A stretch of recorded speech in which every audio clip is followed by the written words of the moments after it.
Peace, more Islam, Islam, Islam. Hope everybody out there is feeling good.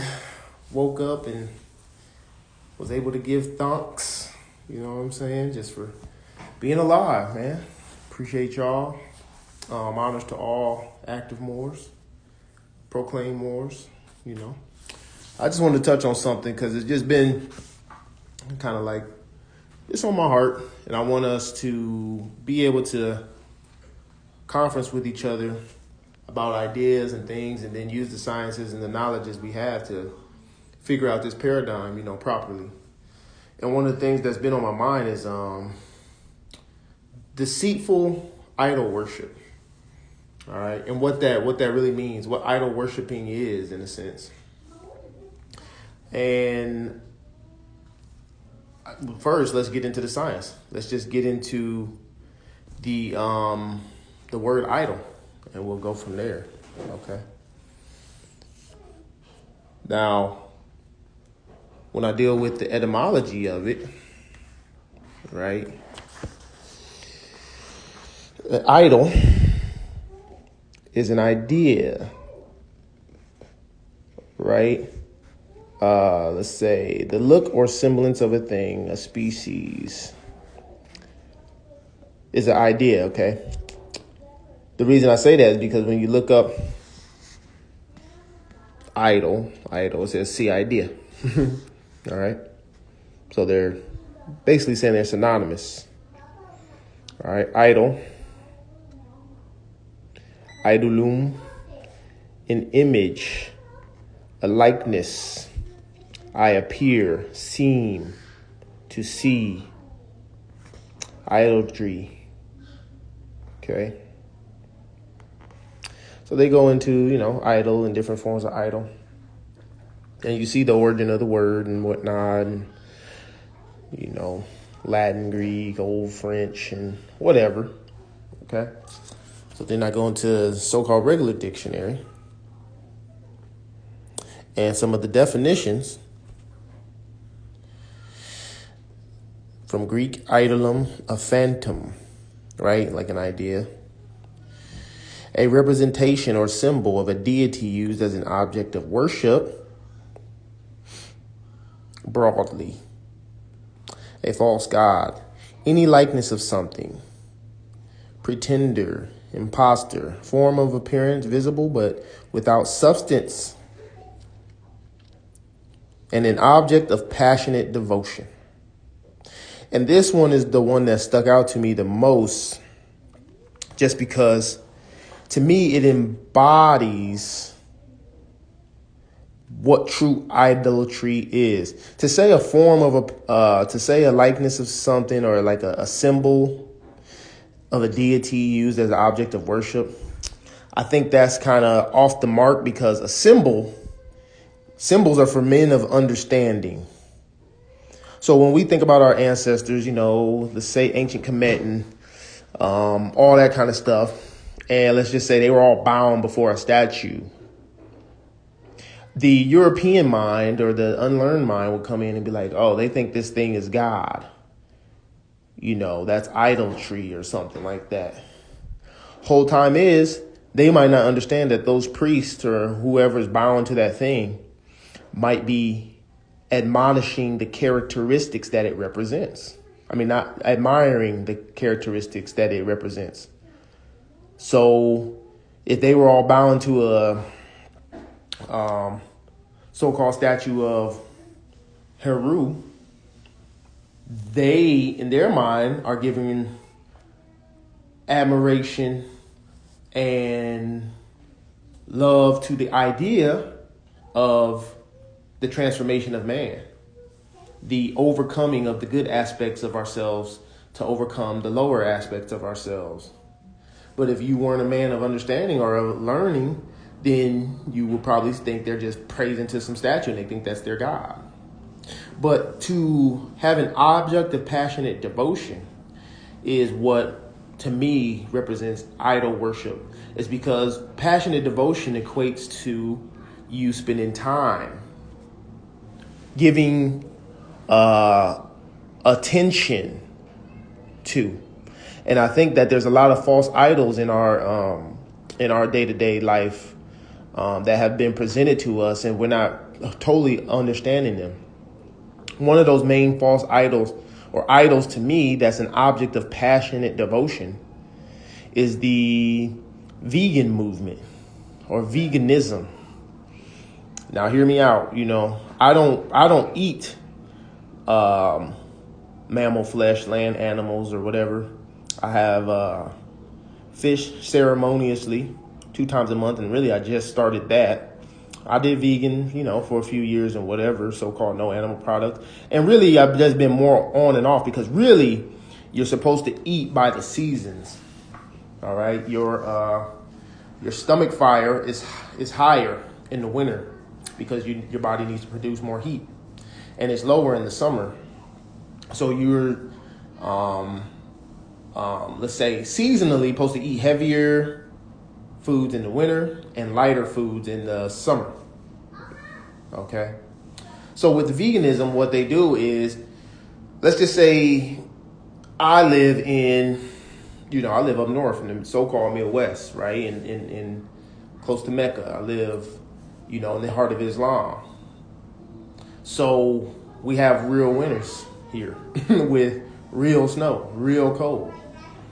Why would somebody who lives in this climate, in this temperature, eat pineapples and mangoes and eat a whole bunch of fruit that doesn't even grow from this land all winter long? Eat a whole bunch of vegetables and stuff that you can't really get your hands on. So when you live in colder climates, say like we say the Midwest, you need different things for your body. The idea of veganism and stuff like that. Grand Rising, Mom. The idea of veganism is cool, possibly for somebody who lives in so-called Florida, hot climates. You can get your hands on those fruits and vegetables because they grow there year round, some of those things. And your body has acclimated to that land, right? You got to eat by the land. You have to eat by the seasons, all right?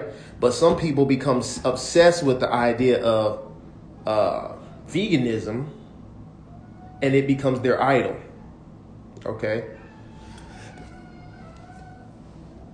We can't just jump on a bandwagon and think that's the thing, you know what I'm saying? Because everybody's doing it. Yes, we don't want to hurt the animals and this kind of thing, but when you pick a fruit, they have showed, and when you eat a fruit, they have showed that the fruit experiences pain.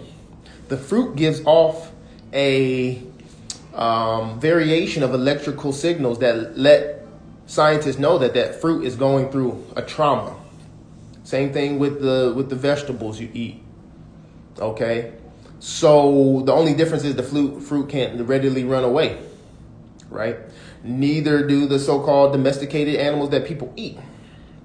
Like I said, I don't eat flesh animals or whatever. But what I'm getting at is that we have to understand eating on a higher level. We can't all just jump on the vegan bandwagon in the sense like I will not touch an animal thing. But if you live in a cold climate, what would you do? They make it impossible for us to move around freely like we used to. Okay. A lot of times, certain so-called animals and things, especially like fish and stuff, was eaten ceremoniously and with a purpose. Okay. So I'm not cracking down. I'm not saying, donate to the industrial complex of cow slaughter and chicken slaughter and whatever. I mean, that's all good that you don't want to engage into those things. But look into Ayurvedic practices. If you never heard of Ayurvedic type of eating, it is the old Vedic way of understanding our body and our particular needs based on who we are, energy-wise, astrologically, and things of the sort. Okay. Like I said, an object of passionate devotion. When veganism starts to define you and you start getting, angry, like when I do my so-called vegan thing, I go through it in ups and downs. The only other thing I take in is maybe some fish, like I said. But when I'm not taking in fish or dairy or any of that stuff, it's because I'm purging. Okay? This universe, because we're underneath the Most High, we're underneath Allah, we have to deal with dualism. All right? Yes. Some of them become very fixated, the real goddess, for sure. Fixation is a great term for that. But since we're in the realm of dualism, we're trying to find the balance between so-called good and evil. If I eat only flesh, I'm obviously too far to one side. If I eat only fruit, then I might be too far to one side. I'm just asking and having people to try to think. Don't get yourself wrapped up. If you ever notice, most of the prophets too, they never like went hard on like what you eat. They just for the most part, most said don't eat pigs. You know what I'm saying? Don't eat pork. We know that's a big no. So we can't get wrapped up into like I'm gonna eat my way to heaven mindset. Veganism is for purging the entities, the demonic, let's just say thoughts, spirits, and whatever that have lashed to you from an overabundance of flesh and carnality. Okay, that's why in Spanish they call meat carne, carnal. All right. So I would just suggest that you look into Ayurvedic practices, understand your doshas.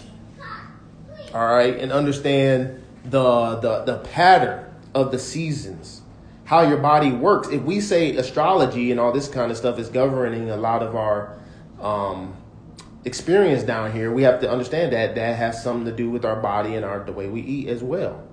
All right. So cold temperatures, you're going to need heavier foods. Warm temperatures, you're going to need lighter foods. Okay. Veganism to me is a purge method.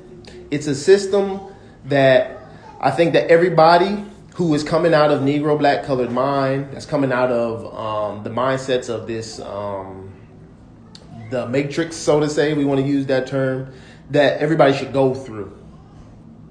You feel me? I think that veganism is definitely a part of the gaining of willpower and overcoming and understanding that to move on in this realm, you must die. You must die from your old self. And it's not so much about not eating the so-called flesh as much as it is about ridding yourself of all old mindsets, stripping yourself bare, all right, and getting back to Islam and getting back to a place where you can be fundamentally molded once again, because they have hijacked our minds. They have programmed our thoughts. We are dealing with a manifest in a situation where we don't know which way is up. And that's a beautiful thing, because that is what inspired us to change. So some people might need to be vegan for a couple months and then come back to understanding, hey, look, I'm not going to buy anything but organic meat, responsibly sourced things. Some people go as far as to, like I said, having their own farms, having their own chickens, having their own goats that they will ceremoniously slaughter. Some will make a meeting or a friendship with a farmer or a certain person to get the meats and the stuff that they need. They might know the animal personally, and they might have a certain way about going about doing that. You dig what I'm saying? So some people might need that veganism for a month. Some people might need to be vegan, so-called no animal products, for years. Some might need to do it for the rest of their lives. Okay?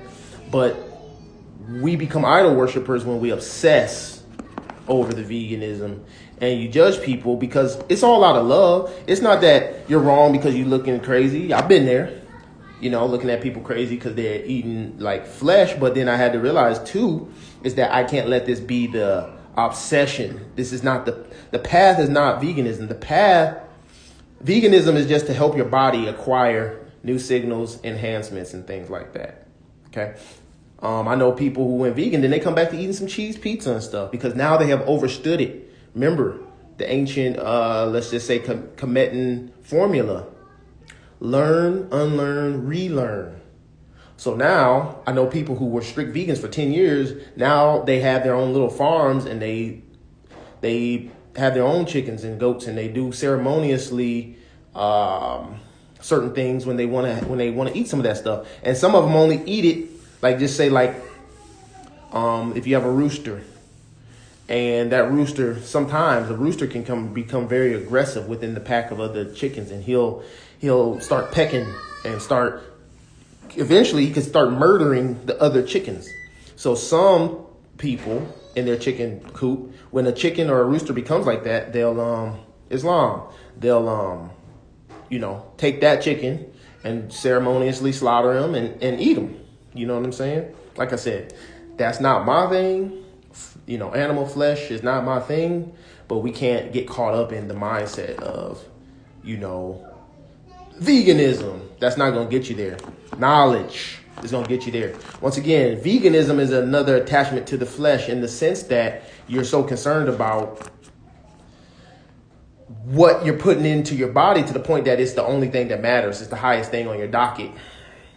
But that can't be the highest thing on your docket. Taking all your attention and time. Got vegan videos, and I know people who are getting rich off the veganism. Have you not thought about that? It's a big money system. Okay? It's a big money system. Remember when it hit, now everything is vegan. Why? Not because, it's best for the people. Look at the ingredients on some of that stuff. Some of it's highly carcinogenic, and it has a lot of, GMO still. You know what I'm saying? It's not that. It's just that, times are changing and they need a new cash cow, so to say. And that could be a part of it. I really respect people who eat. If you eat so-called vegan, you eat by a certain type of culture. Like India, they eat a lot of a lot of dishes can be so-called vegan or whatever. You know what I'm saying? Or a lot of indigenous cultures will get down like that. But if you deal with most of them, they have some form of butter, some form of ghee, some form of goat's milk or something that they use to enhance the nutrient level of a lot of things we have, especially if you live in certain climates. So just beware of false idols.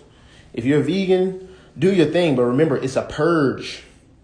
Don't become a obsessor or a fixated vegan. All right. Don't become mad at people because they're not vegan and stuff like that. You know what I mean? Just know your understandings and help inform them why they might want to do veganism for a little while or for however long works for them. But it's about knowing thyself, and everybody has a specific program. Okay. So that's just my piece.